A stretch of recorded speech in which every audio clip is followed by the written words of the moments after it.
Halo semuanya, ada trader here. Semua trader pasti punya titik awal yang sama, teman-teman. Ada loss, ada profit. Dan kadang juga sering deposit, ya kan? Tidak ada yang namanya langsung jago dalam trading. Tidak ada juga yang langsung konsisten dalam profitnya. Dan untuk teman-teman yang masih sering loss, saya cuma ingin kasih tahu satu hal untuk teman-teman. Teman-teman tidak sendirian. Di video ini saya akan ceritakan perjalanan yang hampir semua trader pernah alami. Dari yang awalnya selalu salah sampai akhirnya mulai bisa konsisten. Dan mungkin teman-teman sedang berada di salah satu fase itu sekarang, ya kan? Dan saya juga pernah mengalami hal tersebut. Nah, sebelum kita masuk ke materi pembelajarannya, untuk teman-teman yang mungkin ingin mencari atau sedang ingin bergabung ke dalam sebuah komunitas trading, teman-teman bisa klik link yang ada di deskripsi, nanti teman-teman bisa langsung join karena di sana nanti teman-teman bisa dapatkan berbagai macam akses informasi serta outlook harian yang akan kita update setiap harinya. Dan itu juga teman-teman bisa manfaatkan untuk acuan dalam trading di hari tersebut. Oke. Sebelum itu langsung saja kita masuk ke materi pembahasannya.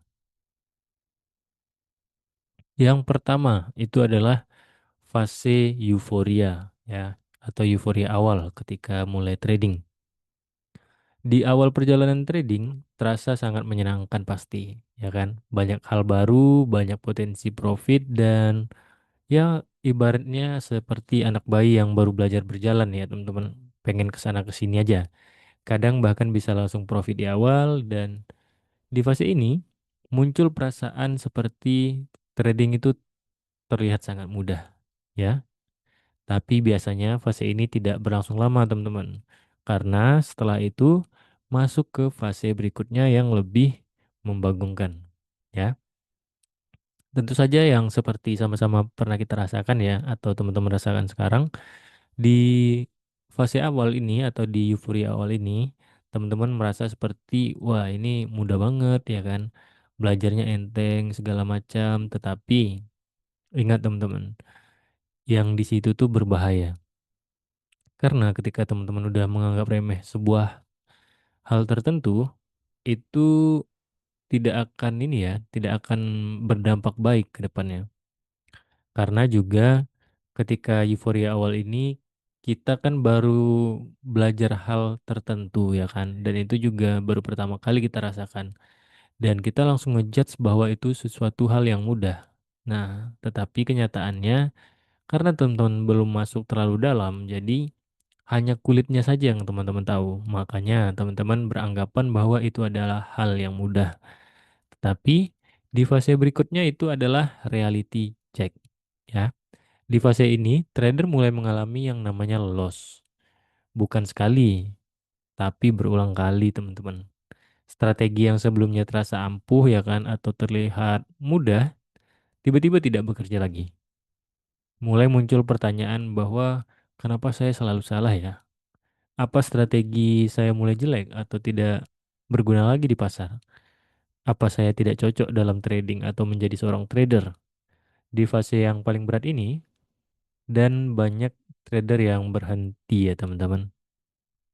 Ya karena itu tadi, karena di euforia awal tadi, mereka sudah menganggap bahwa trading itu mudah dan tentu saja dihantam oleh kenyataan itu sangat menyakitkan teman-teman. Pasti banyak orang yang ya ibaratnya kayak tidak terima deh gitu.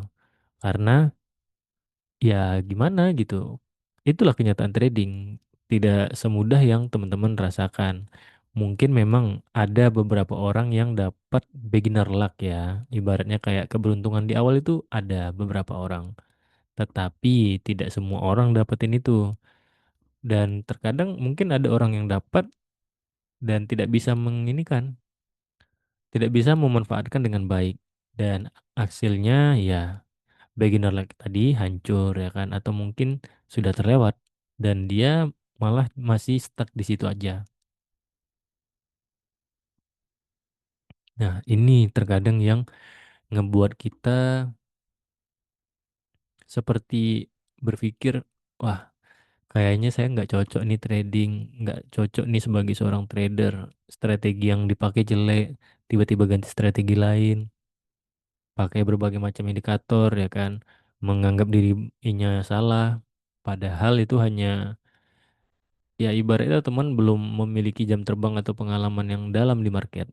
Jadi ketika kondisi market tertentu, teman-teman belum bisa beradaptasi. Jadi ya itu serba salah jadinya karena di market itu kan dinamis ya teman-teman dan juga kadang ada historical yang terus berulang. Nah, itu dia. Dan di fase selanjutnya itu adalah lompatan strategi. Trader yang tidak menyerah biasanya masuk ke fase ini. Mereka mulai mencari strategi baru, indikator baru, mentor baru. Setiap kali loss ya ganti sistem dan setiap kali rugi cari cara lain.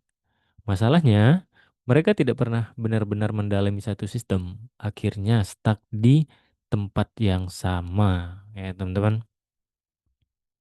Ketika teman-teman udah dihantam oleh reality check tadi, ya kan? Selanjutnya kan teman-teman berpikir bahwa, wah ini sepertinya saya harus coba lagi. Tetapi teman-teman lupa berpikir kalau metode yang teman-teman gunakan itu sebenarnya tidak salah. Tetapi hanya kondisi market saja yang memang lagi tidak cocok dengan metode yang teman-teman pakai atau indikator yang teman-teman pakai.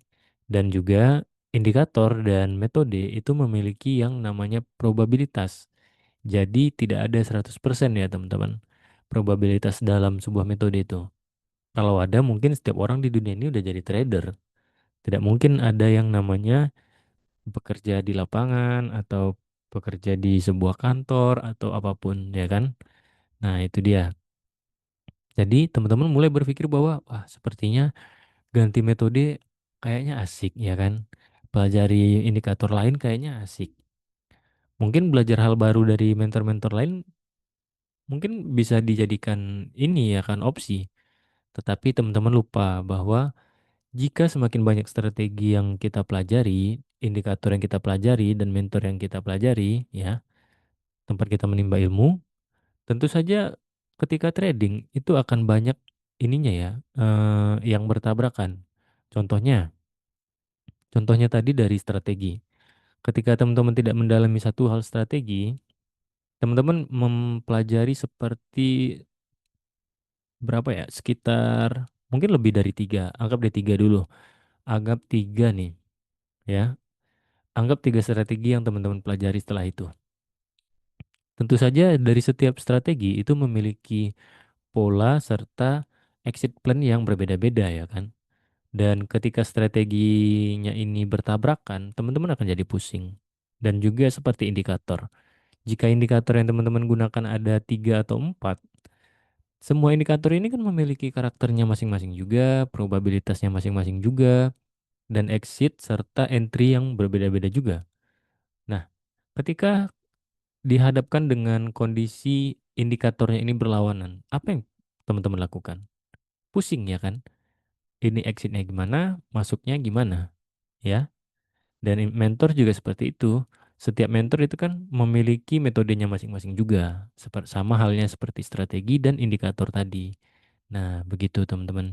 Jadi dalami aja satu metode atau apapun itu yang teman-teman sudah gunakan, dalamin aja, pahami dan mahirkan di satu metode itu. Atau jika teman-teman gunakan indikator juga begitu. Pahami dan mahir di satu indikator itu. Dan seterusnya begitu teman-teman. Ya. Jangan sering ganti-ganti metode ataupun indikator. Oke? Fase keempat itu adalah mulai sadar. Di fase ini, trader mulai sadar suatu hal ya. Masalahnya bukan di strategi lagi, tapi di disiplin, konsistensi, dan psikologi teman-teman. Mereka mulai belajar beberapa hal. Dari risk management, sabar menunggu setup, menerima loss sebagai bagian dari sistem itu sendiri. Nah, ini adalah titik baliknya ya teman-teman, di mana trading mulai berubah dari yang awalnya coba-coba menjadi proses yang lebih serius. Karena ujung-ujungnya dalam trading itu bukan soal metode ataupun strategi, teman-teman, tapi soal disiplin, konsisten, dan risk management yang teratur. Karena sebagus apapun metode yang teman-teman gunakan, secanggih apapun indikator yang teman-teman gunakan, kalau tidak disiplin, tidak konsisten, dan risk manajemennya berantakan, ya itu nggak bertahan lama, teman-teman. Itu bakal hancur. Dan itu juga saya pernah merasakannya. Ya, itu sangat tidak menyenangkan karena kita hanya sering deposit ketimbang WD-nya. Nah, sekarang tinggal teman-teman aja pengen sering deposit atau sering WD. Itu. Yang kelima itu adalah fase konsisten. Ketika teman-teman udah melewati berbagai fase sebelumnya, nah sampai di ujungnya itu adalah konsisten. Buah dari hasil kesabaran teman-teman itu. Trader yang melewati semua fase tadi akhirnya mulai menemukan ritmenya sendiri. Mereka tidak lagi overtrade, emosional, atau panik saat loss. Mereka tahu apa yang harus dilakukan dan yang lebih penting, mereka tahu apa yang tidak boleh dilakukan ya. Profit mungkin tidak selalu besar, teman-teman, tapi stabil. Itu dia. Dan inilah yang disebut sebagai konsisten. Nggak apa-apa kita dapetin sekitar $5 per hari atau $10 per hari. Itu lebih baik ya. Karena hal yang kecil seperti tadi, kalau konsisten itu lebih bagus teman-teman daripada misalnya $100 satu hari tapi hari-hari berikutnya loss-loss. Ya kan? Mending kita dapetin $5 per hari atau $10 per hari daripada $100 satu hari tapi tidak bisa kita lakukan setiap hari. Ya, itu tidak menyenangkan ya teman-teman. Dan penutup, kalau saat ini masih sering loss ya, jangan buru-buru menyerah.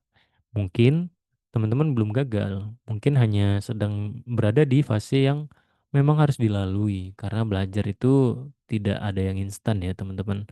Setiap trader yang sekarang konsisten mungkin pernah berada di titik yang sama seperti teman-teman. Dari bingung, frustasi, hampir berhenti ya kan. Perbedaannya hanya satu, mereka itu tetap lanjut dan berproses.